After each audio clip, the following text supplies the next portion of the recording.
Ini adalah anak dari keluarga budak.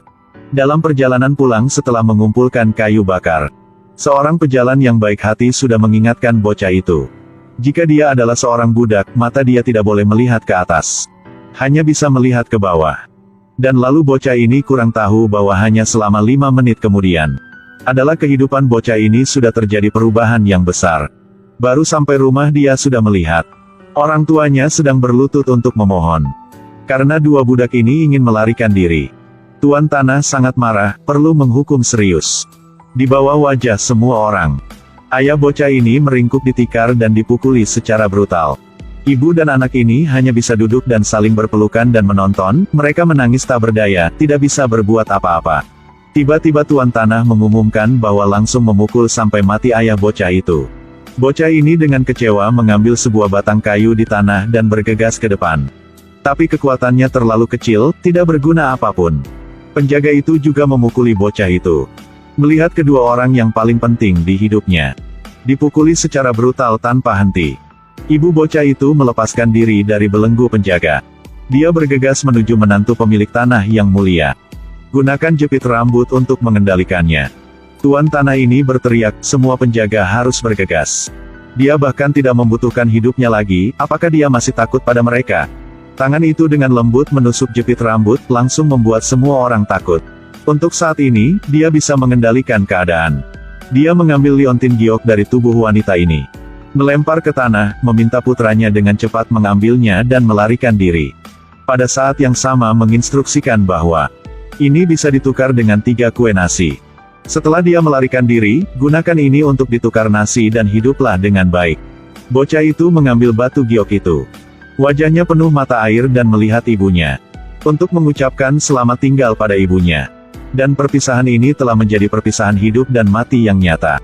Kemudian bocah sudah berlari keluar gerbang besar. Tuan Tanah takut meninggalkan masalah dan berniat menggunakan busur untuk menyelesaikan masalah. Tapi kasihan bocah sudah berlari cukup cepat untuk menghindari bahaya ini. Melihat putranya telah melarikan diri, sang ibu melepaskan lengannya. Kemudian dia berlari dengan cepat ke sumur. Dan adegan ini sudah terlihat oleh putranya yang bersembunyi di gunung. Dalam sekejap, orang tua bocah ini semuanya mati tepat di depannya. Tapi bocah ini tidak punya banyak waktu untuk sakit hati. Penjaga yang ingin menangkapnya telah memulai pencarian menyeluruh. Bocah ini tidak berhenti berlari, melewati hutan dan sungai. Saat lapar, makan kentang, saat haus, minum air sungai. Dan Tuan Tanah ini sudah mengundang orang-orang lebih kuat untuk lanjut mencari bocah ini. Saat lelah, dia berbaring di gunung tinggi. Tidur di hutan yang dalam. Menggunakan langit sebagai selimut, menggunakan bumi sebagai tempat tidur. Pada sesuatu hari, saat bocah ini sedang mencuri makanan, sudah ditemukan oleh seorang pria. Seorang pria ini adalah seniman keramik.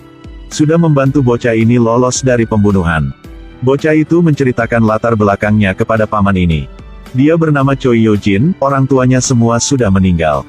Situasi langsungnya adalah jika dia tertangkap, dia akan dipukuli sampai mati. Jika dia tidak tertangkap, nanti akan lapar sampai mati. Paman menggunakan pekerjaan mengambil bocah ini sebagai syarat. Memberikan banyak tembikar untuknya. Dan seperti itu pemeran utama kita sudah pergi bersama dengan orang itu. Naik kapal dan petualangan ke Amerika. Di Amerika, bocah itu membuat banyak kemenangan. Ketika dia sekali lagi kembali Korea Utara, wanita dalam hidupnya juga dewasa. Kisah legendaris mereka berdua akan segera dimulai. Saya adalah Kelinci Putih, ayo like dan follow. Kita akan bertemu di bagian berikutnya ya. Bocah ini tidak mudah apapun. Dengan susah dia baru sampai Amerika. Tapi pedagang yang membawa bocah itu ke sini ingin meninggalkannya. Untungnya, bocah itu menggunakan Tuhan yang dipercayai semua orang di Amerika. Untuk memenangkan pedagang sementara untuk memberinya tempat tinggal. Tapi dia hanya berikan bocah itu sebuah tempat untuk tidur dan tidak peduli bagaimana bocah ini hidup. Pedagang itu merendahkan nama Asia bocah itu, yang sulit diingat. Jadi sudah memberikannya sebuah nama yang baru adalah Eugene. Bocah ini sangat pintar. Berjalan di sepanjang kereta, sepanjang jalan, berteriak pada portir untuk membawa barang bawaan $1 sekaligus. Dengan cepat dia sudah menemukan pelanggan. Tidak lama, dia sudah menemukan koin pertama. Bocah dengan senang berbalik tubuhnya. Di belakang bocah itu ada beberapa bajingan yang menunggunya. Hasil bagaimana kita bisa berkira ya? Penghasilan bocah itu hilang, dan dia dipukuli dan diremukkan. Bocah sedih menyeret alatnya untuk mencari nafkah. Pergi sampai gang yang kecil dan melihat pada kotak musik yang kecil di belakang lemari kaca. Dia sudah menangis, kehidupan di Amerika benar-benar susah. Namun, bocah itu tidak dijatuhkan oleh kehidupan. Setiap hari mencari uang, setiap hari dirampok, dipukuli. Setiap hari seperti setiap hari, setiap tahun seperti setiap tahun. Perlahan-lahan bocah itu mulai melawan, tetapi itu sia-sia karena dia tidak bisa melawan banyak orang. Sampai pada sesuatu hari, dia juga seperti setiap hari, dirobohkan di jalan. Pada tepat saat itu, ada pasukan tentara lewat. Mereka meninggalkan sebatang permen coklat, tetapi bocah itu benar-benar tidak perhatian.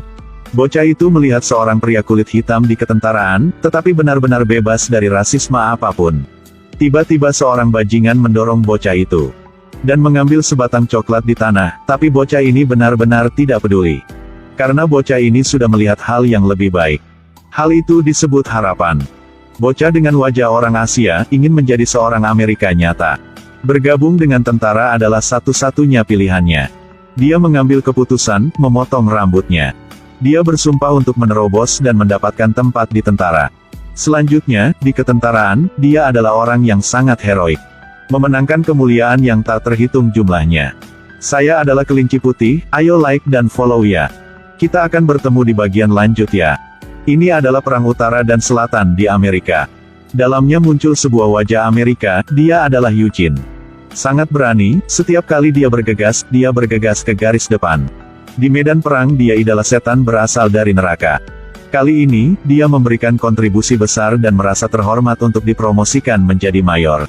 Pada saat yang sama di kampung halamannya Korea Utara, berada dalam masa kekacauan dan ketidakstabilan. Orang Amerika ingin menggunakan meriam barat untuk mendapatkan keuntungan di Korea Utara. Sedangkan Jepang mereka ingin mencari banyak uang dari Korea Utara. Pada waktu itu Jepang benar-benar tempat yang semua orang ingin ambil alih. Pasangan revolusioner telah dikhianati. Harus memberikan hidup mereka yang berharga. Dan anak mereka dibawa ke kakek anak itu untuk dibesarkan.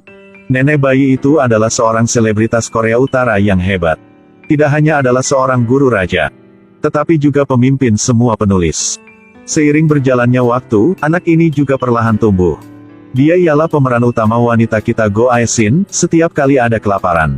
Dia juga akan membuka gudang untuk menyelamatkan orang-orang. Memberikan makanan-makanan untuk orang-orang, di kota Hanyang Korea Utara. Mungkin siapapun juga sukanya. Sejak kecil dia sudah suka membaca buku, peduli dengan negara besar. Tentu saja, dia ingin mengikuti jalan revolusioner seperti orang tuanya. Kakeknya sangat khawatir, takutnya akan terjadi masalah.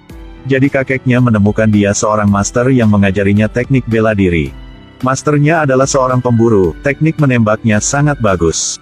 Dia juga punya cara pelatihan yang khusus. Dari belajar cara menembak hingga mengenai sasaran dengan akurat. Kemampuan menembak Go Ae-shin meningkat dengan kecepatan yang terlihat dengan mata telanjang. Eugene menerima perintah, mengamati diplomasi AS di Korea Utara. Karena dia menjual intelijen ke Jepang. Eugene segera berjalan ke kampungnya, Korea Utara. Di Korea Utara, dia dan Go Ae-shin akan bertemu dengan cara sangat khusus. Saya adalah kelinci putih, ayo like dan follow ya. Kita akan bertemu di bagian lanjut ya.